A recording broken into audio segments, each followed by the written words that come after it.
UserKX, спасибо, Вячеслав, с удовольствием смотрятся ваши работы, ваши ролики, спасибо вам, советы, ваша выставка в Нижнем. Кстати, выставка в Нижнем продлена до 15 декабря.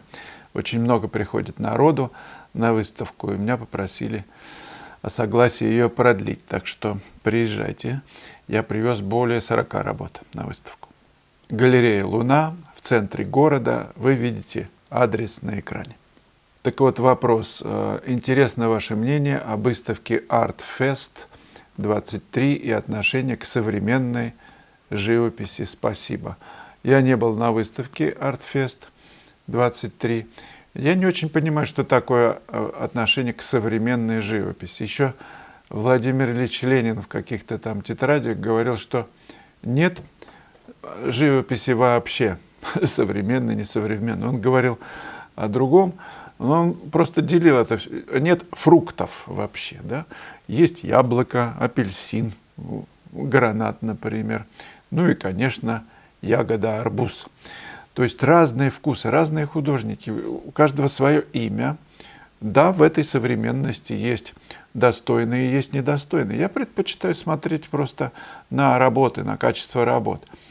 Обобщать это все, вот, типа современная живопись, это уродство, я бы не стал, потому что это не так. И в Инстаграме я веду такую страничку, называется Art the Best, куда выкладываю работы современных художников, работы которых меня зацепили. Вы можете на них посмотреть. И не надо всех мести под одну гребенку. Я понимаю подвох вопроса, но все-таки и случилось же так, что много лет я ходил на выставки в ЦДХ, потом сам выставлялся, а потом перестал ходить, потому что не видел ничего такого, которое бы меня цепляло. А потом увидел там работы нескольких художников, которые мне очень понравились, и вернулся в эту ипостась и стал писать и выставляться вместе с ними.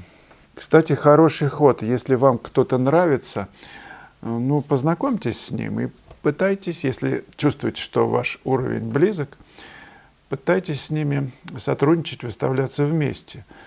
Я за то, чтобы было как можно больше таких объединений, союзов по интересам художников, по тому, как им хорошо друг с другом. Татьяна Ф. Каждый раз удивляюсь, как бесконечна тема живописи. А есть ли в ней понятие равновесия? Насколько оно важно и где проявляется в композиции, тоне, настроении или в чем-то другом? Если слева на картине скала, а справа перышко, не возникнет ли ощущение, что картина заваливается на бок? Спасибо за ваши беседы. Да даже, я не знаю, точка может уравновесить эту скалу, или перышко, действительно. Я за то, чтобы проявлять смелость в различных композиционных решениях, и что человек находится немножко в сторону, его клонит, да, когда он делает, например, упражнение какое-нибудь, да, или сидит, например, неровно в кресле. Вот я сижу и в эту сторону вот голову поставил. И что? Композиция кадра, который вы видите, так сильно, я не знаю, завалилась, что перестал интерес, куда-то потерялся интерес? Я не думаю. Конечно, если праздничный стол, скоро же он у всех у нас будет, и много всяких конкретно поставленных блюдье со всякими явствами, а, например, водка где-нибудь в углу далеко, конечно, всех это будет раздражать. Ее нужно как-то расставить так, чтобы каждый мог дотянуться. Поэтому, конечно, равновесие хорошо, но я за то, чтобы, если это оправданно, нарушать его. Может быть, за счет этого нарушения динамика возникает, которая уместна в этом произведении. Я за то, чтобы предлагать разные решения. Давайте экспериментировать, пробовать и показывать неравновесные какие-то сюжеты. Пусть будет все. Николай Белышев прислал мне картинку, эскиз шаржа. Мне очень понравилось, хочу вам ее показать. Валерий Левшинский. Аромат лаванды. Непосредственно вдыхали или писали по памяти, по послевкусию. Считаю, что хороший художник-реалист не менее ценен для искусства, чем импрессионист. Я тоже так считаю. Да, я вдыхал аромат лаванды в конце июня этого года. Был класс в Провансе. И потом пригласил в мастерскую модель, написал ее в этом аромате. Этюдов было много сделано, ну, таких работ. Поэтому мне послевкусие было очень глубоким. Тем более Лена Ушакова подарила мне и всем участникам нашей концессии лавандовое мыло в железной коробочке. И, конечно, оно надолго, я до сих пор его еще и не измылил. Поэтому аромат лаванды сохраняется в мастерской, дома.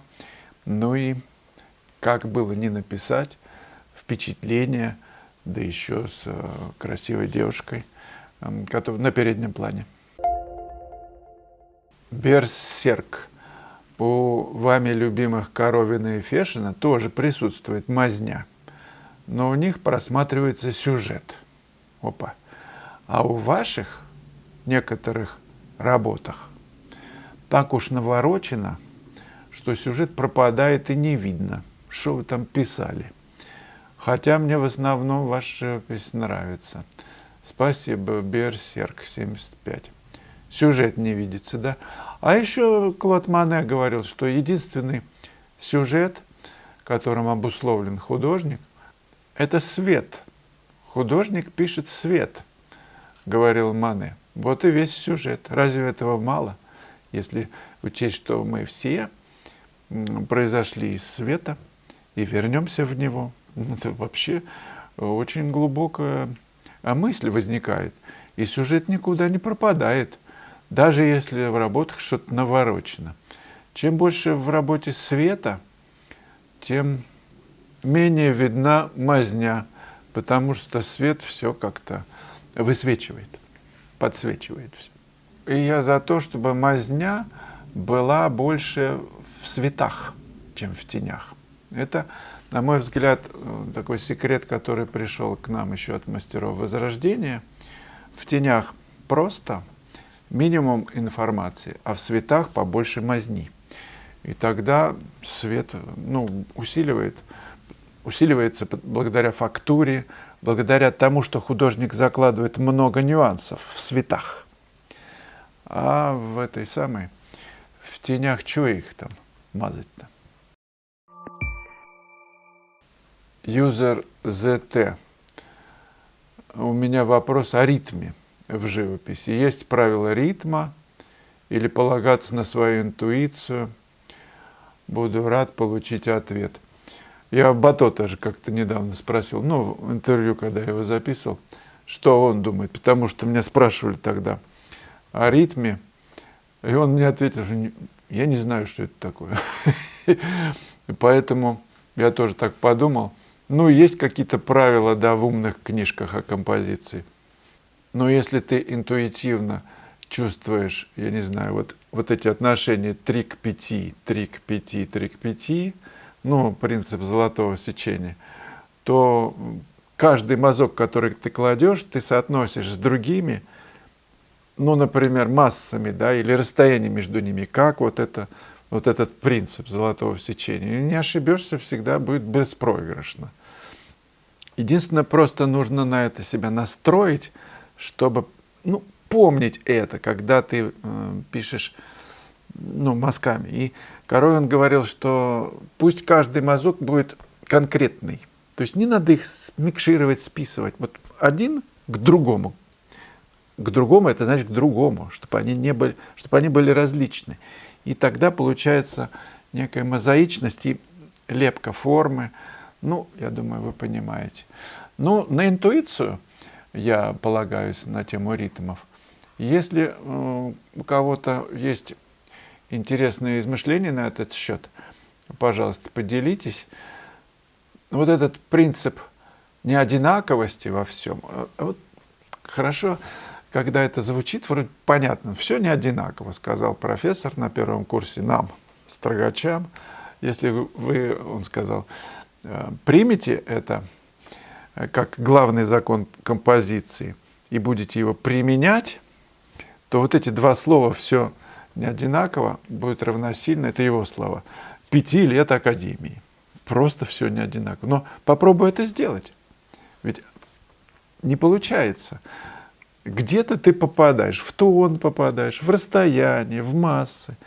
Ну, в общем, на классах я подхожу и все время указываю, где это нарушено, вот это, где что-то одинаково. Хорошая идея. Я благодарен тому профессору, который он поселил. Я запомнил на всю жизнь вот эти вот два слова, и им следую. И получается, что никакие ритмы, но не перестают над тобой давлеть, потому что вот этот принцип выше остального, покрывает все, как бык, овцу, конечно же. Добрый и смешной сундучок монет, 1D, ник такой. Допустим, комментарии типа «я так могу» пропустим. Получилось вполне стильно, приятно смотреть. Но открытый вопрос, а зачем модель-то была? Это вот о моих набросках темперой, да? Как зачем добрый и смешной сундучок монет? Чтобы полюбоваться на красивую девушку, я так иначе не могу писать. Мне обязательно нужно смотреть. А что там я творю, это не важно. Главное, я подсматриваю все время. Наслаждаюсь. И сразу все бурлит, и получается интереснее, загадочней. Простой пример. Где, например, вам лучше думается? Или, я не знаю, вы, например, стихотворение сочиняете, хайку. Где? В душном подвале, я не знаю, в кочегарке.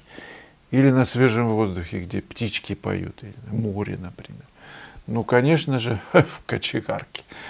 Там тепло, уютно, можно, конечно же, и чаю попить с друзьями.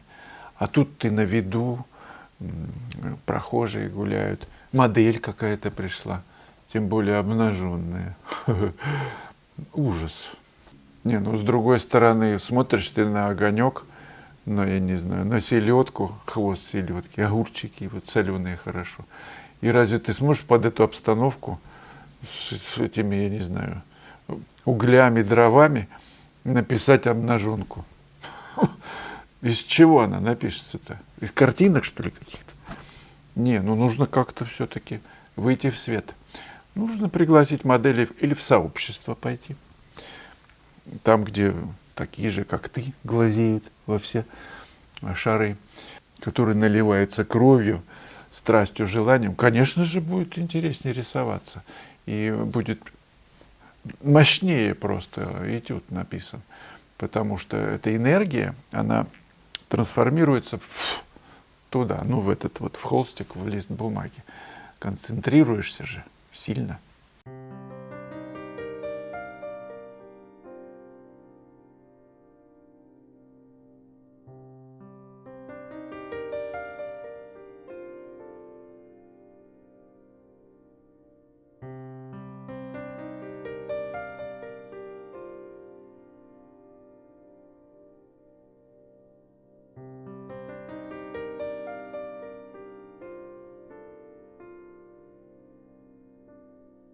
Друзья, не забывайте про вот эти лайки, комментарии, и вопросы задавайте. И, пожалуйста, кино еще посмотрите. «Сам себе галерея» называется. Очень интересно и актуально для тех, кто продает работы через разные ресурсы. Пока.